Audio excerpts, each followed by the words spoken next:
आज हम एक नया चैप्टर शुरू करने जा रहे हैं।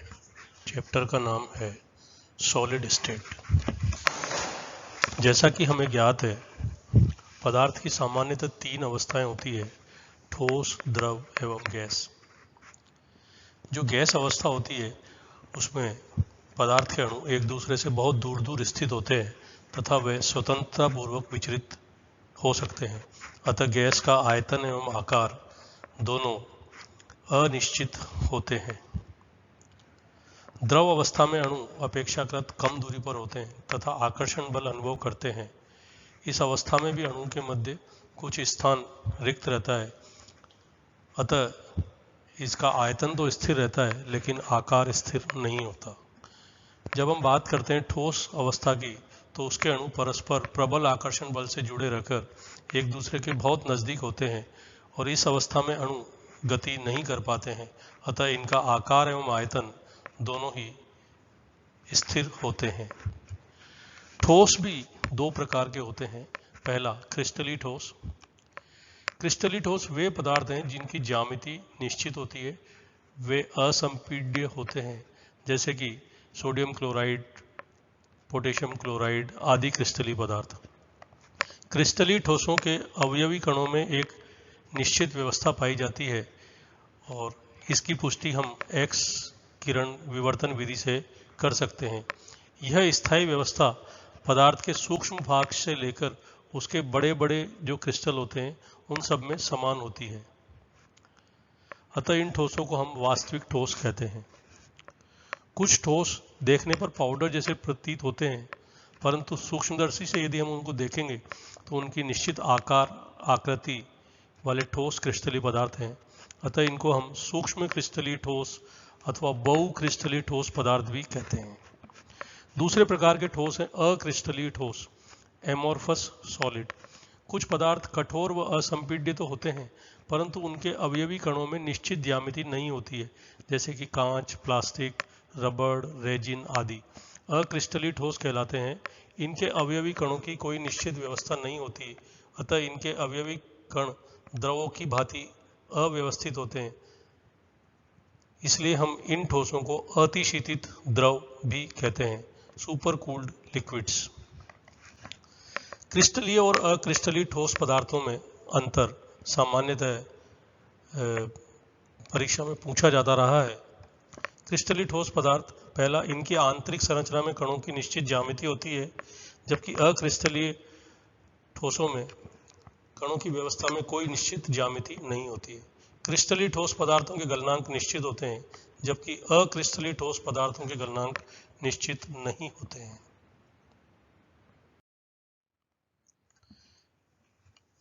क्रिस्टलीय ठोस में निश्चित गलनांक के कारण इन्हें वास्तविक ठोस भी कहा जाता है और अक्रिस्टलीय ठोसों में निश्चित गलनांक नहीं होने के कारण इन्हें अतिशीतित द्रव कहा जाता है। चौथा, जो क्रिस्टलीय ठोस पदार्थ हैं उनके शीतलन वक्र डिस्क्रीट यानी कि असतत होते हैं, जबकि अक्रिस्टलीय पदार्थों के शीतलन वक्र कंटिन्यू होते हैं।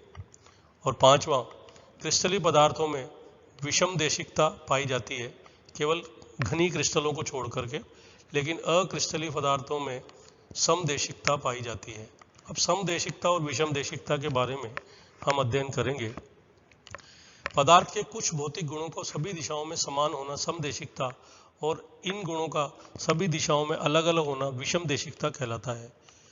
जब क्रिस्टलीय ठोस के भौतिक गुण जैसे कि ऊष्मा, विद्युत चालकता, कठोरता, यांत्रिक सामर्थ्य, तनन, अपवर्तनांक आदि गुणों को भिन्न भिन्न दिशाओं में नापा जाता है तो उसके मान भिन्न भिन्न प्राप्त होते हैं, अतः यह पदार्थ जो है विषम देशिक कहलाते हैं।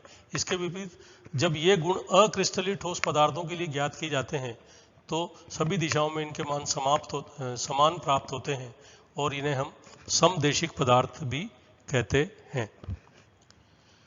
क्रिस्टलोग्राफी, क्रिस्टल विज्ञान की ज्यामिति, अवयवी कणों का आकार, क्रिस्टल के तलों की विशेष व्यवस्था आदि का अध्ययन करने के लिए विज्ञान की शाखा जो है वो क्रिस्टलोग्राफी कहलाती है। क्रिस्टलोग्राफी के अध्ययन से पूर्व हमें जो है कुछ टर्म्स के बारे में जानकारी होना आवश्यक है। पहली, क्रिस्टल, निश्चित ज्यामितीय आकार वाले पिंड जो समतल पृष्ठों से बंधे होते हैं उन्हें हम क्रिस्टल कहते हैं। फलक, पृष्ठ जिनके द्वारा क्रिस्टल बंधा होता है वह फलक कहलाते हैं। सामान्यतः ये समतल होते हैं। घन में कुल 6 फलक होते हैं। किनारा, यह क्षेत्र जहां 2 फलक मिलते हैं अर्थात 2 फलकों का प्रतिच्छेदन स्थल जो है वो किनारा कहलाता है। घन में कुल 12 किनारे होते हैं। अंतराफलक कोण, क्रिस्टल के 2 फलकों के मध्य बनने वाले कोण को हम अंतराफलक कोण कहते हैं और इस कोण का मापन हम गोनियोमीटर द्वारा करते हैं। उसके बाद आती है क्रिस्टलोग्राफिक अक्ष। किसी क्रिस्टल की त्रिविम संरचना की व्याख्या करने के लिए क्रिस्टलोग्राफिक अक्ष की आवश्यकता पड़ती है। इसमें एक्स वाई जेड अक्ष पर क्रिस्टल की ए बी सी भुजाओं को प्रदर्शित किया गया है तथा ए बी और सी के मध्य कोणों को अल्फा बीटा और गामा से डिनोट करते हैं। उसके बाद आता है सॉलिड एंगल, घन कोण।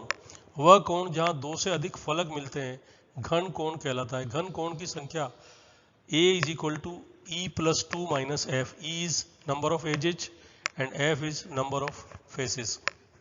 अब हम बात करते हैं त्रिविम जालक व इकाई कोशिका की।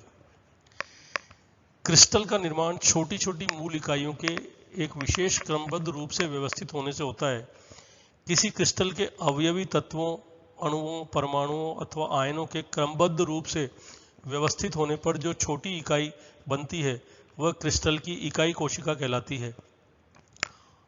और स्पेस में जब यह इकाई कोशिकाएं क्रमबद्ध रूप से व्यवस्थित हो जाती हैं तो वो बड़ा क्रिस्टल बनाती हैं और उसे हम क्रिस्टल लेटिस कहते हैं।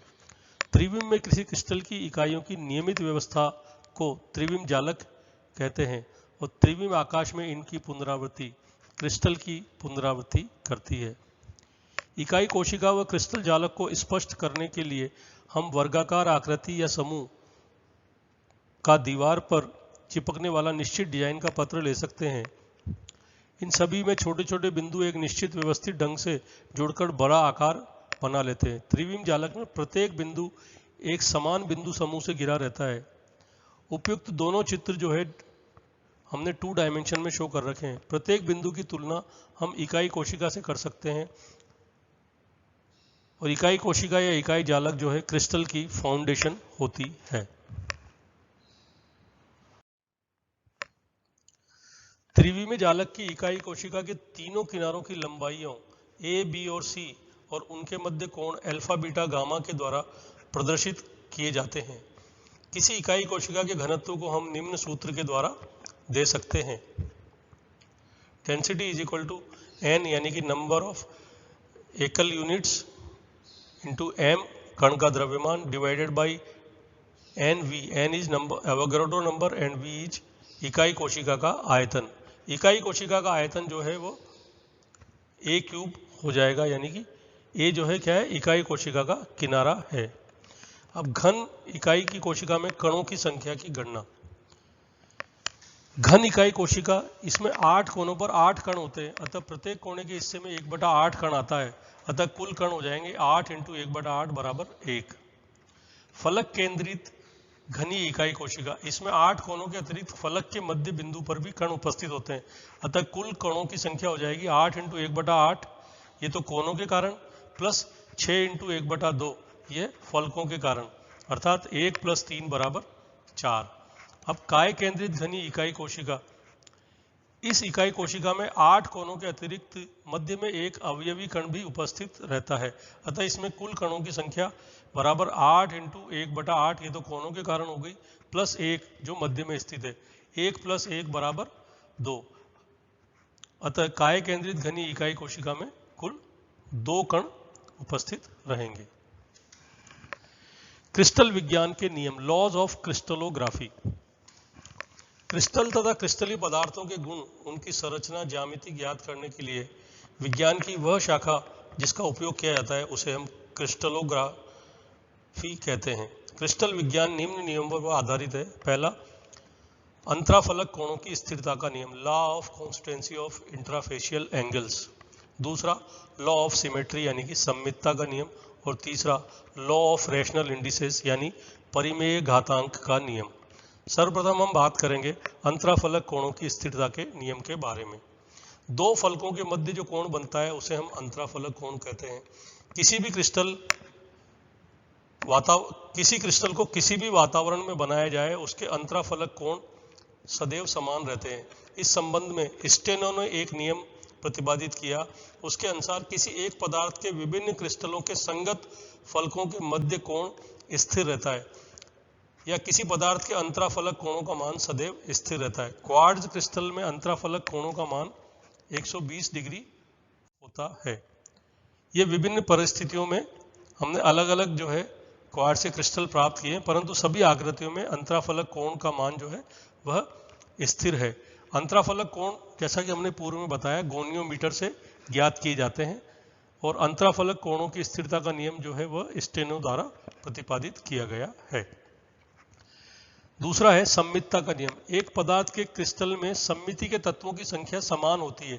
जैसे कि सोडियम क्लोराइड के क्रिस्टल में 23 सममिति तत्व पाए जाते हैं। और तीसरा नियम है लॉ ऑफ रैशनल इंडिसेस यानी कि परिमेय घातांक का नियम।